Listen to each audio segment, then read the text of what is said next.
we look at modern missiles, now so vital to national strength and survival, it is startling to remember that such a tremendous and revolutionary development is so recent, largely since World War II. But the beginnings were much earlier, during World War I. That was when the Bug was planned, partly under the supervision of Orville Wright and a young officer who later became General Hap Arnold. The Bug was a small pilotless airplane with a conventional engine and a built-in guidance system. It was intended to carry a TNT bomb, and though it was never used in combat, it was in fact a guided missile, our first.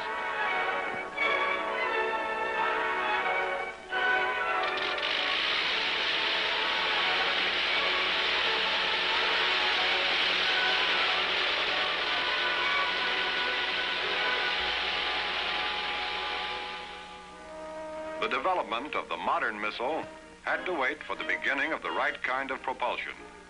And this again was the work of an American, Dr. Robert H. Goddard. In 1926 in Massachusetts, he achieved the first firing of a liquid fuel rocket. It reached an altitude of only 184 feet, but it was the first demonstration of the techniques that later gave us long-range missiles and the launchings of satellites and the sending of vehicles into space. Goddard was the father of modern rocketry, but it was a long time before the significance of his work was appreciated by his countrymen. During the 1930s, Goddard was in New Mexico, working largely by himself and without government support.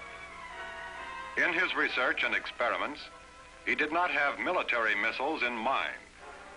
His objective and his achievement was a propulsion system that could send rockets to high altitudes. It took years for the United States to get around to making military use of Goddard's ideas. So, during World War II, the guided missiles used by our Army Air Forces were unpowered bomb carriers, launched from aircraft and controlled by radio.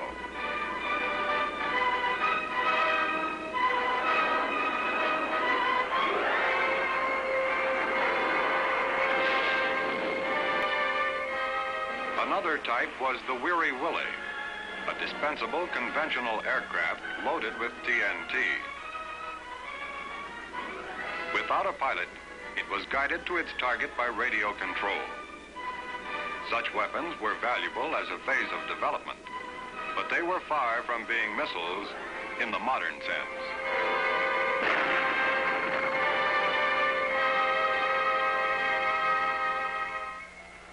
What really woke everybody up, including America, was the deadly use by the Germans of the V1 and the V2. In 1936, they had started their Peenemünde project to develop missiles of an entirely new type.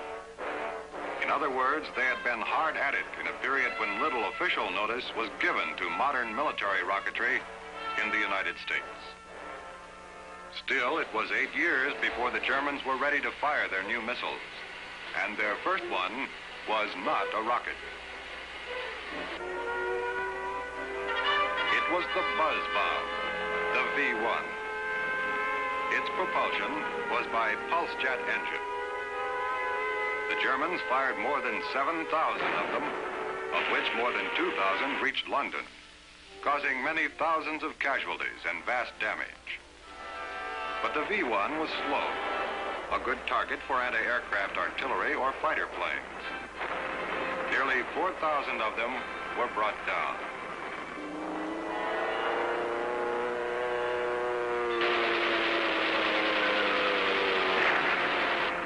In September of that same year, 1944, the Germans also began their firings of the vastly superior V2, which was powered by a real liquid fuel engine. Military rockets in a rudimentary form had been used for centuries, but their propulsion was by the use of gunpowder. In this new era, it was the Germans who realized that the liquid fuel rocket could be put to military use. that it could be given impressive range and great destructive power. Thus, the advent of the V2 had great historical significance, for with it, modern military missiles entered a new phase. More than 1,100 fell on England. They not only took a toll of more than 9,000 casualties, they also had a devastating psychological effect. For unlike the buzz bomb, the V2 fell without warning. It had a speed of 3,300 miles per hour, and it could not be intercepted by fighter aircraft or brought down by anti-aircraft artillery. The V2 blasted open a new era. But the Germans have always admitted that they could not have brought off this achievement without the research and example of the American Goddard. At the end of World War II, captured V2 missiles and components were brought to the United States. Good use was made of them at White Sands Proving Grounds in New Mexico. Reassembled and modified V2s were tremendously valuable teaching tools in what was soon to become a vigorous American effort to enter the rocket missile age. 3, 2, 1, 0.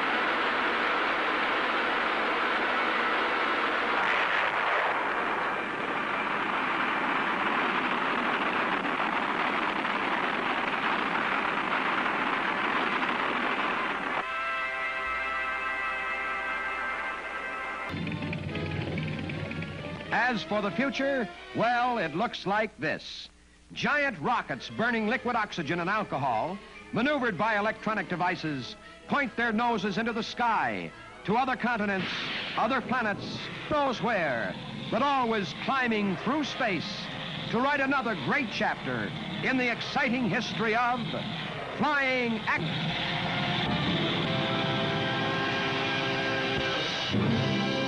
This is National Headquarters for Practical Research in Ultra-Modern Weapons of War. Here on the desert ringed by mountains, a German V2 rocket is being tested by the Army. The White Sands Proving Ground in New Mexico, where the test explosion of the atomic bomb was staged. And rockets of the future will be charged with atomic explosive. The armed forces study national defense against a possible nightmare future of atomic rocket warfare. Raised upright for launching, German rocket scientists are here. Fuel poured in, instead of a high explosive warhead, radio gadgets. High-ranking observers watch the test. British Field Marshal Sir Maitland Wilson, American Admiral Ramsey, and of Burma-China fame, General Stilwell. The rocket, which stands 46 feet and weighs 14 tons, is driven by liquid oxygen and alcohol. And the sound camera presents the record to eye and ear.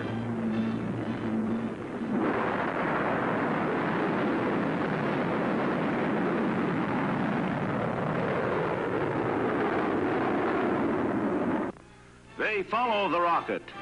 Like a speck with a long tail, it soars to a height of 75 miles.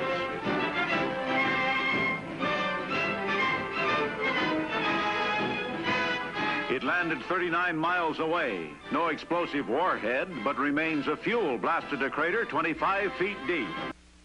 There is another class of weapons, another delivery system which may in time supersede manned bombers. Missiles. Late in World War II, the Germans had developed this V2 missile. After the war was over, both the Soviet Union and the United States seized German missiles. The V2 had a short range, 200 miles. Its altitude was 60 miles. It was highly inaccurate, but it was a beginning. In both the United States and the Soviet Union, the V2 was improved, became a prototype for later missiles. Both nations are looking for a weapon that can be fired 5,000 miles, that will come to Earth at a speed above 10,000 miles an hour. In the nose cone of such a missile will be placed a nuclear warhead.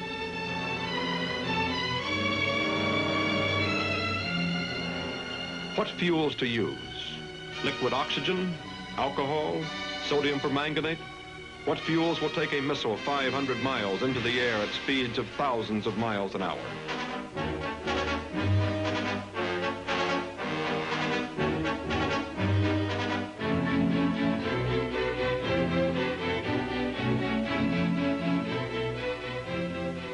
do you keep the warhead from burning up as it re-enters the thick blanket of the Earth's atmosphere at a speed approaching that of a meteor?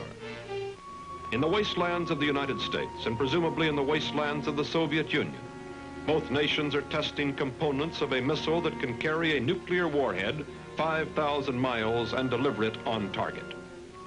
Jet bomber warfare assumes at a minimum 6 hours between continents. Missile warfare is based on the premise that a nuclear warhead may be delivered in 30 minutes or less. To solve these problems, both nations have enlisted science, engineers, technicians. The technologies of both nations, the skills of both nations are involved in crash programs to solve the problems of range and accuracy. We are far beyond the V2. Neither nation has as yet achieved the necessary 5,000-mile range. But Soviet statements indicate they have solved the problem at ranges up to 1,500 miles. American statements indicate we have advanced to the same point. And because neither nation feels that it can permit the other to get a commanding lead in the field of missiles, both nations will solve the problem.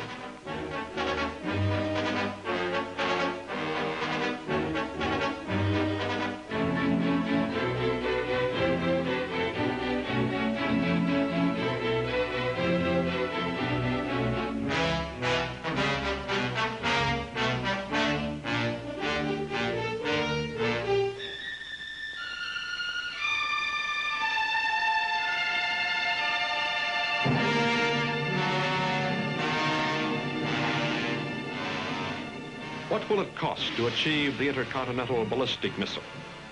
Both countries must appropriate a significant part of their national incomes. And because both countries are rich in resources, because both countries are determined to solve the problem will be solved. The inevitable countdown must finally reach zero.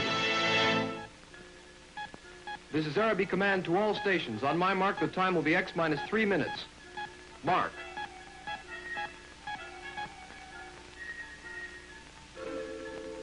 This is Araby Command to all stations. On my mark, the time will be X minus 2 minutes. Mark.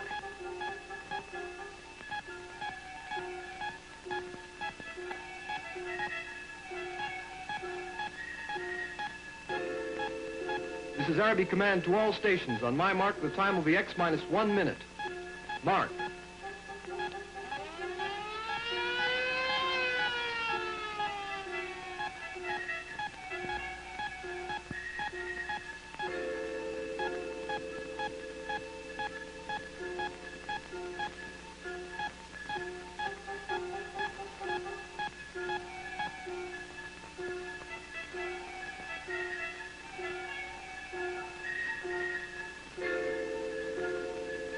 Seconds. 30 seconds.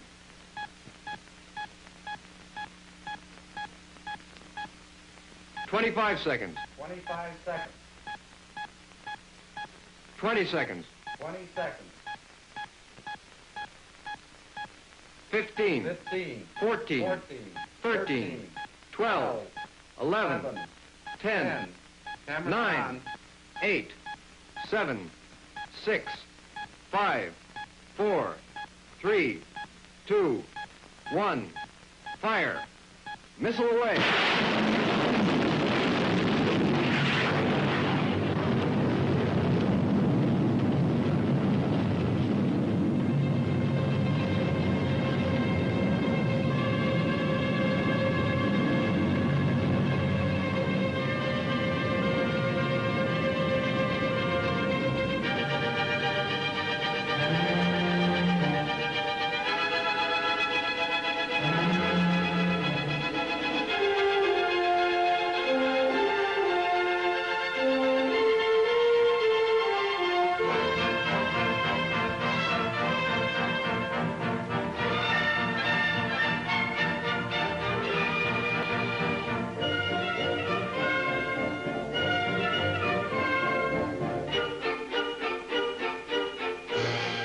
What is happening is out of man's sight and reaches beyond man's world.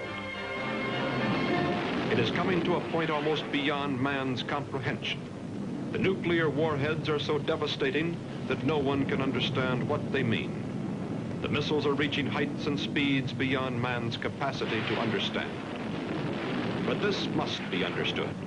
It is possible that no man in the world will be more than 30 minutes away from nuclear destruction. It is possible that defenses will be found. That missile will be set off to intercept missile in the outer space that is no man's air. It can be assumed that both countries are working toward a defense against the intercontinental ballistic missile.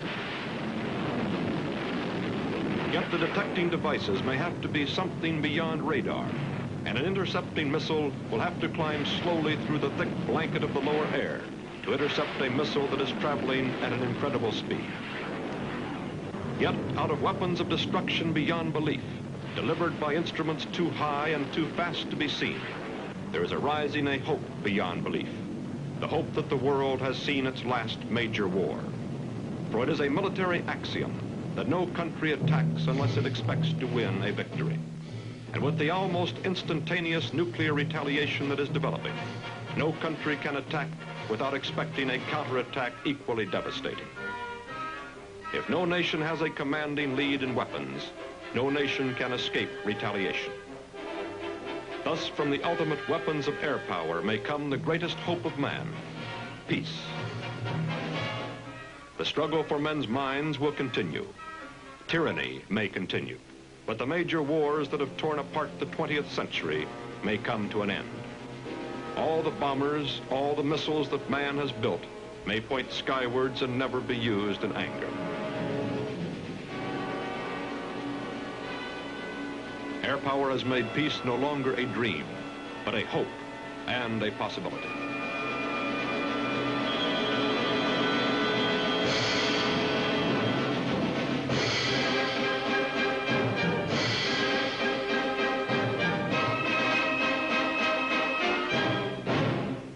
In World War II, we had already used several types of small rocket-driven weapons. And in Korea, the Air Force again used such weapons launched from aircraft against targets either on the ground or in the air. And before long, we had others, including the Falcon, a fast, accurate, and powerful guided missile launched from our interceptor aircraft.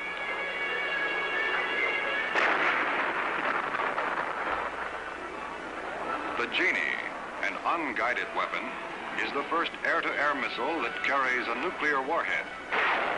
It, too, is launched from Air Force fighter aircraft. The Matador was the Air Force's first successful ground-to-ground guided missile. It is boosted off by a rocket, and then a turbojet engine takes over. Electronically controlled by ground personnel, the Matador is a reliable tactical missile that can be armed with a nuclear warhead.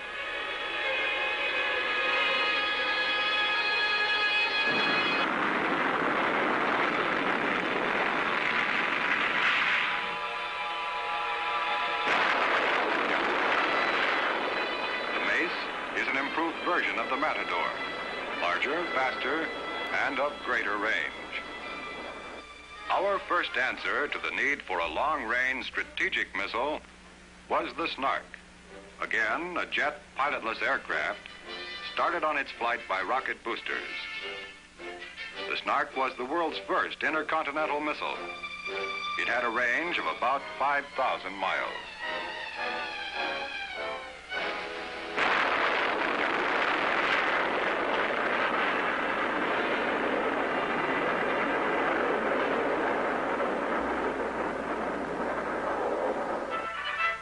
Pilotless interceptor, the Air Force Beaumark, a guided missile launched from the ground and capable of destroying approaching hostile bombers hundreds of miles from our shores at very high altitudes.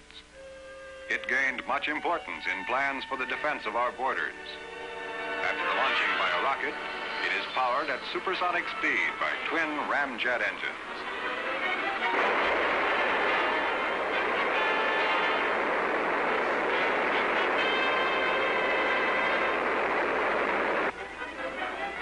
Through the period of missile development in the 1950s, the concept of the mixed force was evolving. That is, We of course needed and for years would continue to need manned aircraft. Vastly improved bombers capable of delivering nuclear weapons became ready for use. The B-47 as a highly dependable modern medium bomber, and the B-52 as a fine long-range bomber, like the B-47, a source of the Strategic Air Command's great deterrent strength.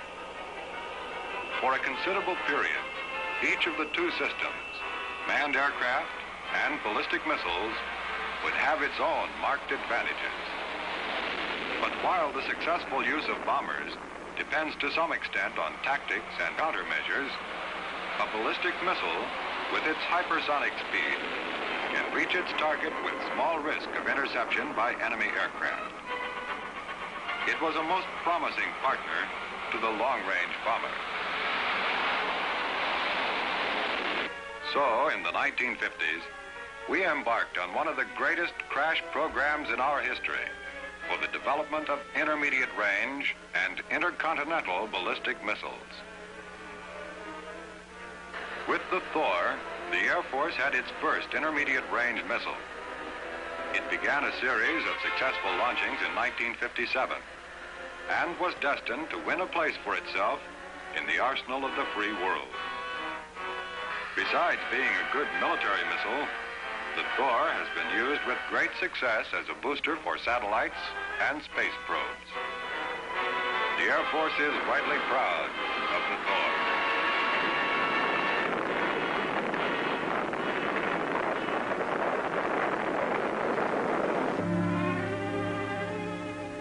It was in this decade of the 1950s that missiles were brought into the family of weapons of aerospace warfare.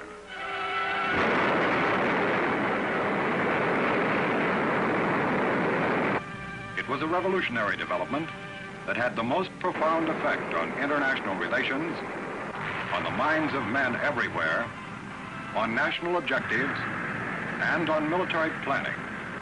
For missiles made necessary a new concept of aerospace power, the mixed force. Manned aircraft, now so powerful and reliable, would still be indispensable. But now we needed the advantages of missiles too.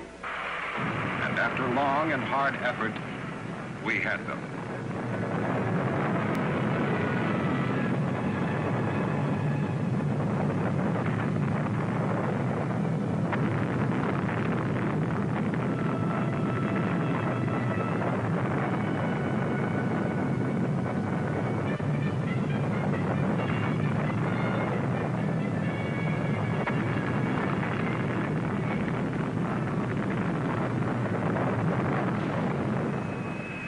At a number of our overseas installations, we had the Matador, a limited-range missile that gave a new kind of capability to our tactical forces.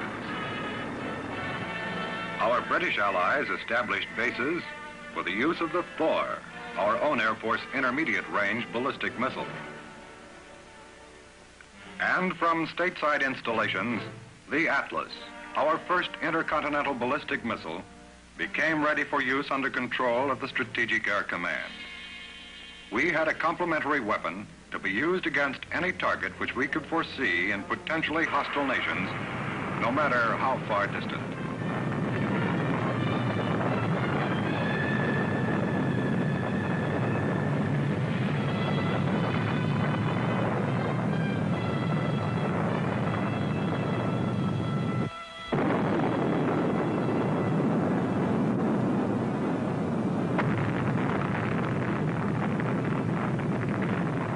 Our worldwide Air Force derives its strength from many sources. We had our missiles, ready to deliver deadly counterblows upon any antagonist who dared to attack us. Test missiles were of immense value in the accelerated program for the development of an intercontinental missile. The X-10, though driven by turbojet engines, taught us much about aerodynamic design for missiles with supersonic speed and about automatic guidance. And the X-17, a three-stage test missile, revealed much needed information on nose cone design. It saved a lot of time and money in solving problems of re-entry at high speed and consequent high temperatures.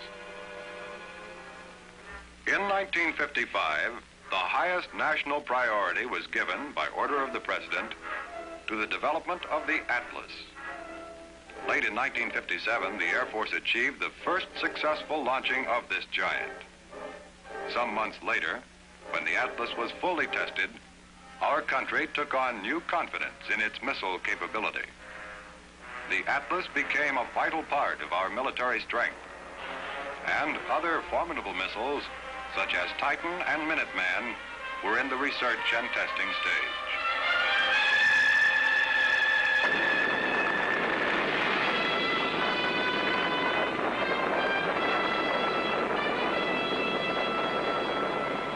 In the short span of 40 years, we had progressed from the bug, small, slow, feeble, uncertain, and certainly primitive, to powerful, long-range, supersonic rocket-powered missiles, a tremendous technical achievement by many thousands of people in and out of uniform who labored in the interests of the United States Air Force.